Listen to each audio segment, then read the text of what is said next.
My fault. Bloody phone, I should have put that on silent. Friggin' surge. Hang on. It's all right.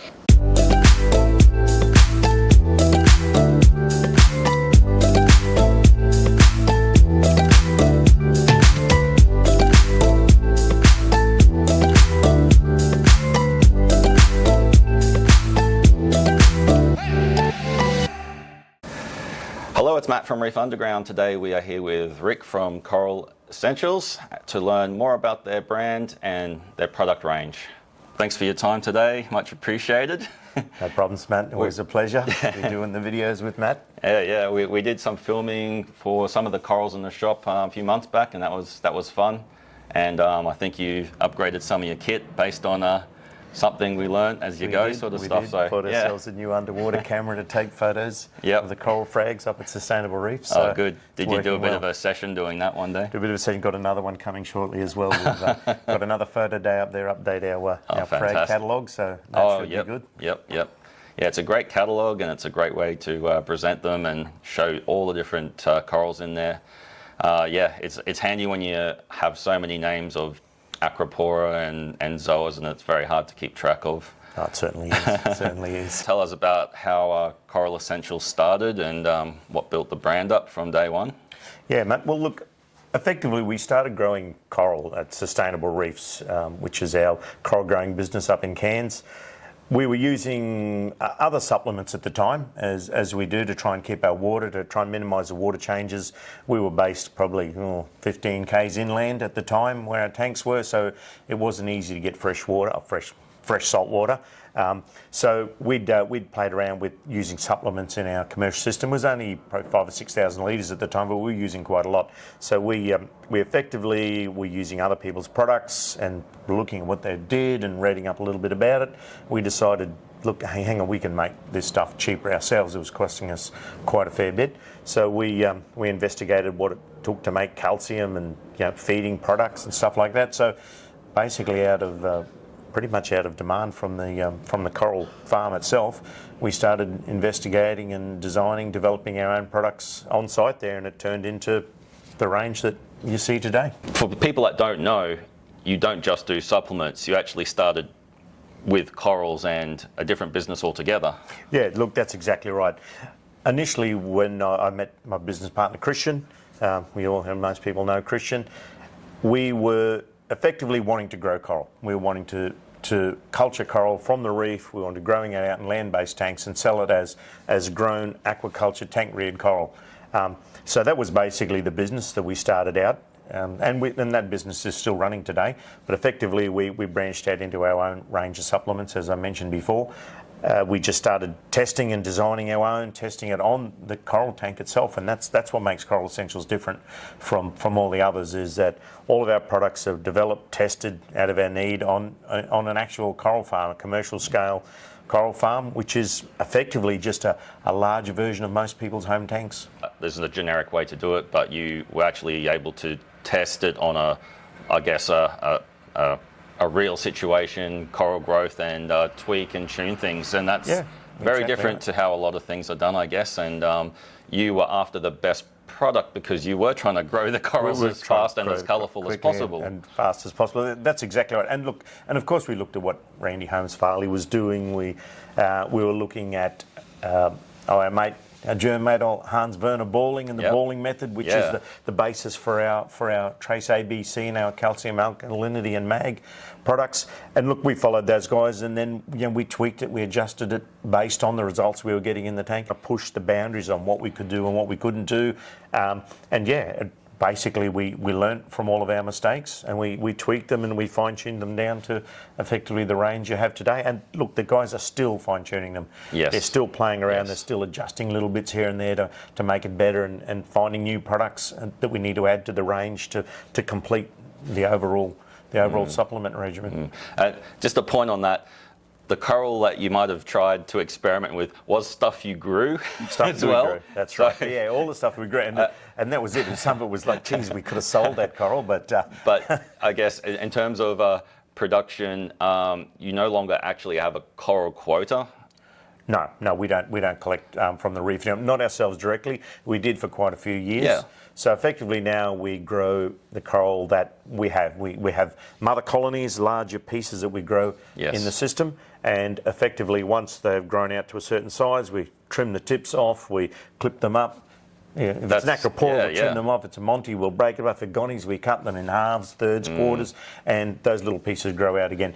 Look, we still do get the odd bit of wild coral from the existing collectors that are there, and that's mainly to either replenish a species that we don't have anymore or for new species that we're always trying to grow our range. Yeah, most definitely. You were in Cairns and you were in the one facility doing both the Coral Essentials and Sustainable Reefs together, yes. and things grew and you had to make the decision to move. Yeah, we did. Look, effectively, we started out growing coral effectively in Christian's backyard. We cornered off a little bit of his backyard, 30, 40 square metres worth, much to the dislike of his wife at the time. But look, he managed to get that one through to the keeper. So yeah, we were growing there, and then we moved into a warehouse in Cairns, a couple of hundred square metres worth, which was basically with the effect of growing the coral. That was the primary reason we moved to the warehouse. We moved into the new warehouse where the coral was.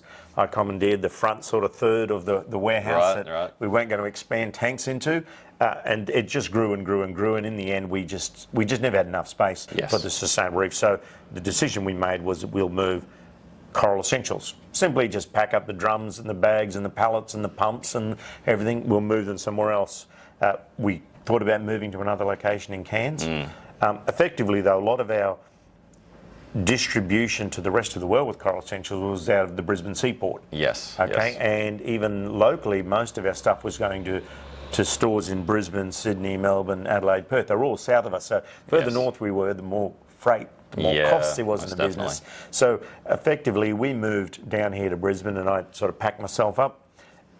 We moved down here. We basically got ourselves a new warehouse in Hemmant, right close to the Brisbane seaport, just over the bridge to the airport. So logistically, it's a really good place for us. We've got plenty of room now. We've got plenty of pallet racking, plenty of room. We've got a whole new lot of mixing drums and that to do the big batch of chemicals.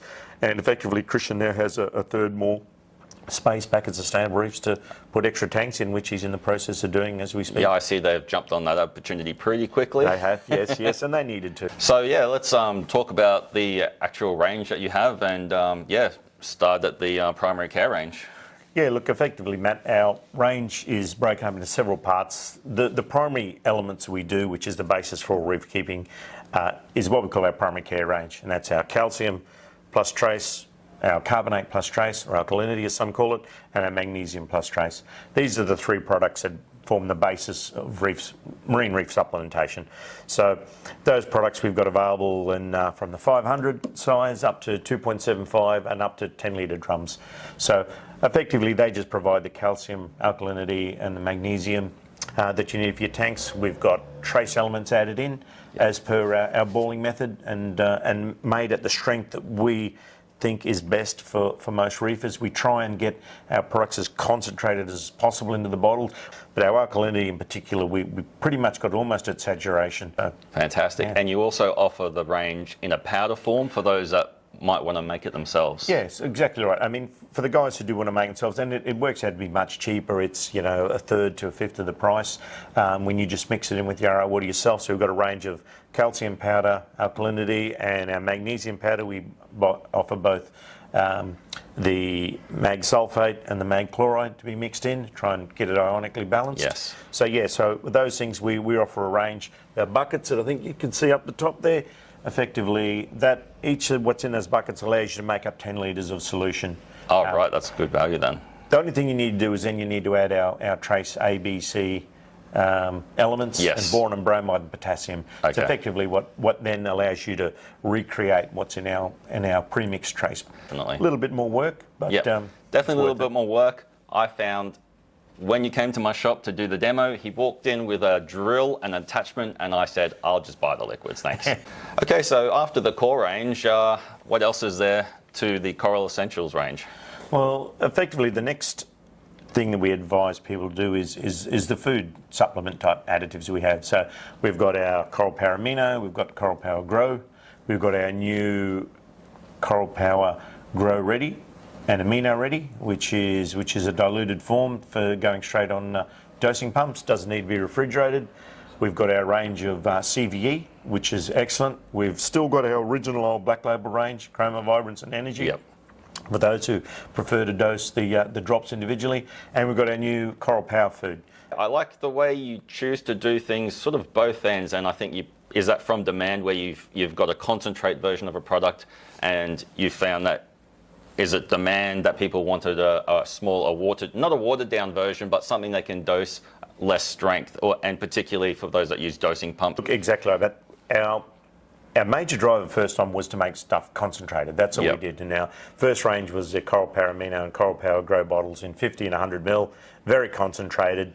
You know, we're saying to use 1 drop per 100 litres a day. Those were the nano, you know, what's 50 ml bottles, 1,000 drops. Yes. It's just crazy. You're looking at 3 years worth out of a bottle. Yeah. So out of demand from guys that had the nanos and wanted a simpler way of doing it, putting on a dosing pumps, come the Grow Ready and Amino Ready.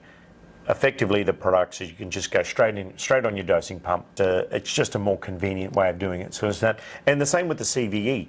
When we had our original Chroma Vibrance and Energy for quite a few years, once again, just drop dosing. So it was something that had to be done manually. So with the CVE, once again, put it on a dosing pump, combines the benefits of all three of them. Dosing while you're away, dosing while you're asleep, dosing while you're at work, whatever it happens to be. And that was all just feedback from our customers. Coral Power food as well. Effectively, we didn't have a solid food in our range, and customers were asking us for it. When are you going to do it? We haven't. So we effectively went and investigated what worked best on our tanks, and you know we've got 8 or 9 different freeze-dried creatures of the water in there. Yeah. And And I noticed, because I am big on reading ingredients, because I really look after myself and my own nutrition. But Don't we all? I did notice that the contents of this food is very different to what else is on the market. It's a blend food, which I do like, because you're not just putting a single ingredient in and focusing on maybe a few species that prefer that. But this is a nice blended food. And you also mentioned that there's no preservatives or additions. So when you're buying a bag of this, you're buying 100% food product. There's no binding agents, which can be a high percentage of a lot of these products. That's exactly right, mate. Very low water content, freeze-dried. So we're looking at less than 1% water content. So you buy 50 grams, you're buying 50 grams of food. There's no water, there's no binding agent. Half of it's not something that your coral isn't going to feed on. Every single little fine grain in there can go in the mouth of either your corals, or if the fish get to it first, they enjoy chomping away as well. Swim around, chase it all around your tank. Tried this in the shop, and yes, a lot of the corals that don't respond so much during the day, scollies in particular, they came out of their shell and they were really excited for the food. So getting that kind of response, very positive. But this is a part of our regular feed routine now at Reef Underground. So if you're trying to fine tune, you're using ICPs to test, and you're running low on lithium, it's everything covered pretty much in the range, as well as I think there's a flatworm dip as well I've used. And there's also a few more filter media products as well. Filter media products, yes. We've got a bacteria food product, which is quite good, and that's just a food for the bacteria. It doesn't add live bacteria there. It's purely a food for your existing bacteria to help them multiply and grow. We have a BioClean product, which helps skimming. It's a very fine clay-based product that's very fine and mixed, and give it a good shake and stir before you put some drops in your tank. Just helps bind those heavier organic matter out of your water, and then the skimmer can bring it out easier. We've got zeolite, which most people are aware of zeolite's properties. It's a good water polisher, get stuff out. It's also a good habitat for bacteria as well. In the zeolite, it can tend to grow and live in there. And we've got carbon. Our carbon is a good coal-based, good quality carbon, best quality you can buy. In fact, it's what is used in most drinking water filtration around the world. It doesn't break up when it's tumbled, although we do recommend don't tumble it in your reactors. Make sure it's still. You don't want it to be tumbling in there. Just so adjust your flow rate there. Bags in your sump, which is also we offer a little bag to put the carbon in, so it can go in your sump in the return flow area as well. So fantastic. They're our filtration products, which we're looking at expanding a little bit more along that line shortly, but details to come. Always more products on the way. Always more, mate. Can't stop.